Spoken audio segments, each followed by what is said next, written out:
os grandes jornais parece que estão perdendo o poder de investigar ou não querem mais investigar. Agora a Metrópole anuncia que em dezembro de 2024 houve no gabinete de Lula, no Palácio do Planalto, uma reunião que não aparece na agenda, foi omitida da agenda oficial, em que Guido Mantega, trabalhando como conselheiro do Master e ganhando cerca de 1 milhão por mês,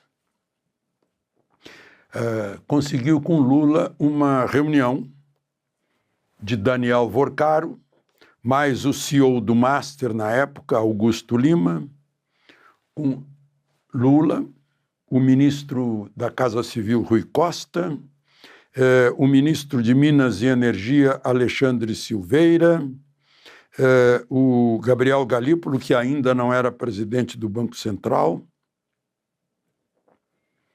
fora da agenda. Durou 1h30 a reunião, segundo Metrópolis, no gabinete presidencial. Pois é, e Lula disse lá em Maceió, no sábado ou na sexta-feira, que quem defende Vorcaro é falta de vergonha. Tem um contrato para defender Vorcaro da família de Moraes. As ações do Toffoli parecem isso. Ficou claramente defesa aquela ação do ministro Jonathan, lá do Tribunal de Contas da União, contra o Banco Central. Não? Brasil. O raio da notícia foi o raio que bateu lá no ponto culminante de Brasília, no dia da concentração que esperava, no momento em que ainda era esperado. Nicolas, ele chegou 3h, o raio bateu lá pela 1h. Eu fico imaginando o Nicolas em pé sobre o carro de som, era um para-raio. Brasília tem, eu não lembro, mas de cabeça assim, 160 mil raios por ano, algo assim. É muito alta. Aquele ponto lá está a 1.173 metros acima do nível do mar. Bom, mas não houve nenhum ferido grave, 8 foram hospitalizados, Nicolas foi visitá-los. Eu já vou falar sobre o raio.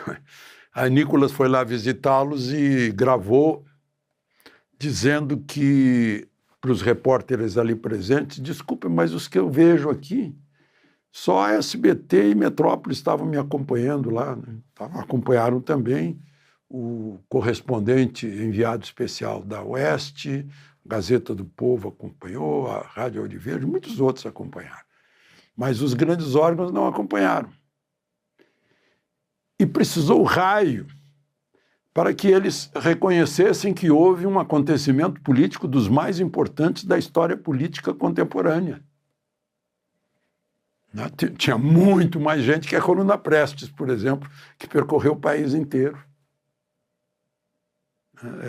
Nicolas demonstrou que, eu não vou chamar de irrelevante, mas que mesmo com a omissão de grandes órgãos da mídia, o povo todo estava informado.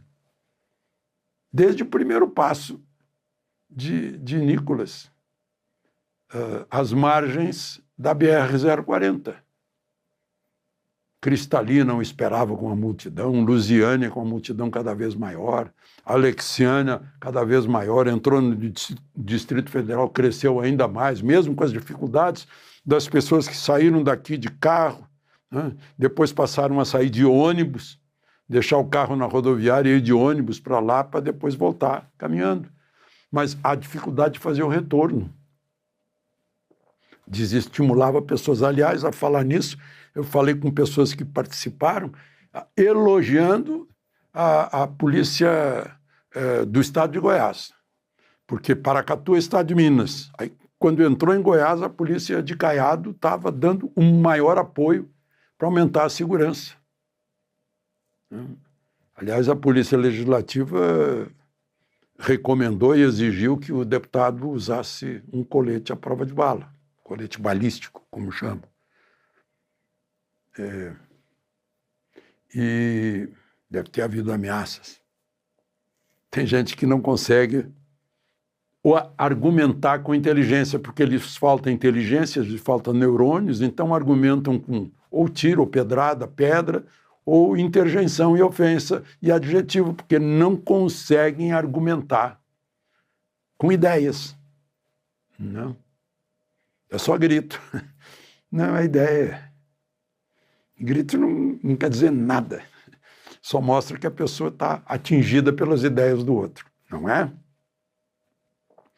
E, enfim, foi crescendo cada vez mais, com toda aquela chuvarada, e as pessoas insistiam. Lá o pessoal que vende capa plástica ganhou dinheiro lá, vendendo, né? Mas foi uma afluência muito grande, foi uma demonstração de que, havendo motivo, e o motivo era injustiças, corrupção e mentiras, para voltar à normalidade de um país que pudesse ser chamado de país sério. E realmente acordou. Eu repito aqui, o personagem da passeata, da caminhada, né, foi o Brasil. Foi a palavra mais repetida, e o Brasil é o seu nome, é o meu nome. Todos nós somos o Brasil, a bandeira representa todos nós. E a sacudida que a caminhada deu, peregrinação a Brasília, começou com o Nicolas. O primeiro passo dele chegou ao ponto culminante da capital do país. Foi primeiro. O Estadão diz que Nicolas é o maior influenciador do Brasil. Vocês lembram? Ele postou algo sobre o Pix, a possível taxação do Pix, há pouco mais de um ano, e o governo voltou atrás. A força. E fala para todas as idades.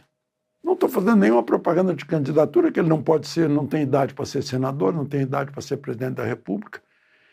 Mas, para as pessoas da minha geração, é uma grande esperança sobre as novas gerações. Com mais 6 anos na política, ele está muito mais experiente, muito mais maduro para ser um candidato à presidência da República. E foi uma segunda etapa. A primeira etapa foi Bolsonaro sacudindo a brasa dormida depois de décadas entre PT e PSDB. Aí acordou a maioria.